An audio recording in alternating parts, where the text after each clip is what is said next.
Primary care navigator role is to support over 65 vulnerable adults, just to help them lead an independent life and to help avoid social exclusion by signposting them to social clubs and other activities. A good half of the time the patients that come in don't actually need to see the doctor.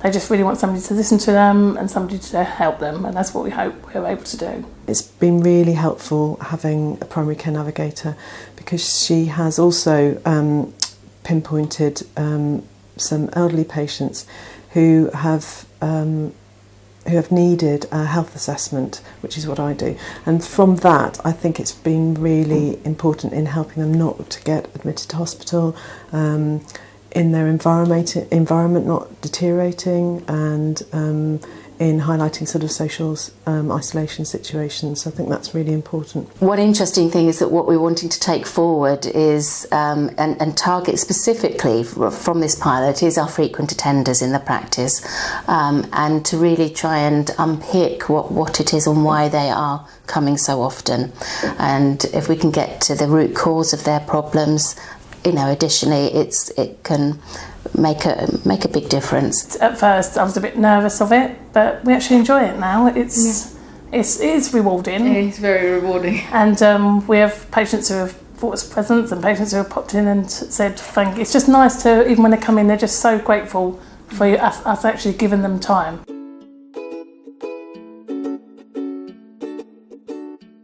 Our cell navigators actually go out to see patients that are in need, offer them advice on a multitude of things that GPs haven't really got a clue about. I mean, we can look after long-term conditions, you can throw us diabetes, no problem. However, when it actually comes to services available to the population, we're just not up to date. And the cell navigators are. They are an absolutely fantastic resource, and it's almost like they're a one-stop shop for pulling together all these different services. And that's really beneficial for a nurse or a busy clinician working in practice, because it's just one referral form that you actually have to do to get access to this wealth of services. A great thing of the SAIL system is that we get to know what happened, we get the feedback, and I found that really, really very, very useful, because I got to know lots of things about my patients who I didn't know before, and I think it helped to integrate the care that we can provide. I've seen an impact on the amount of time, amount of reassurance and support that's provided to GPs by different services around Southwark, and the way they've been able to reduce their number of home visits, because we've been able to go and see certain patients which had been attending the GP surgery for issues which weren't related to a medical condition, but were to do with housing issues, benefits, sort of a need of social support, being housebound, frailty, and different issues which the GP found difficult to deal with. My experience of it so far is that it's been absolutely fantastic, and I think we need more SAIL navigators. We need, everybody needs to have access to a SAIL navigator, and I suppose the navigators need to continue to engage with the voluntary organisations and the community services in order to keep up to date and be fully abreast of all the changes. So I think, an expansion of the current project would be a first step in that development.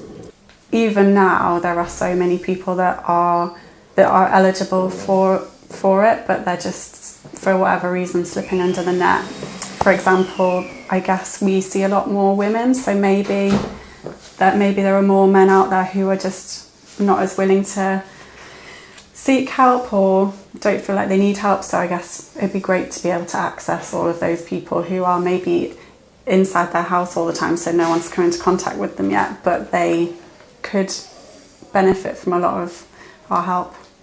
As you know, dementia can be a very lonesome condition. I spoke to our GP who referred us to an organisation called SAL, who would approach my father in terms of speaking to him about various things that he would like to take up. They put forward quite a few things for him to do, which I think is very good for elderly people with dementia and Alzheimer's.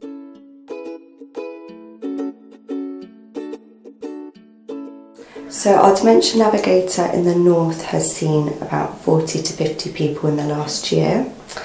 Of those 40 to 50 people, a lot of the issues that are brought to us range from things like safeguarding, but also people that are just very, very withdrawn and they're finding it very hard to engage with other services, whether that's that they want to go to a group or that they just want to be able to do their shopping by themselves. For the service user, I think a big benefit is they do get one person to talk to, and the support is given at a pace that works for them, which I think has made a huge difference in some of the outcomes that have happened.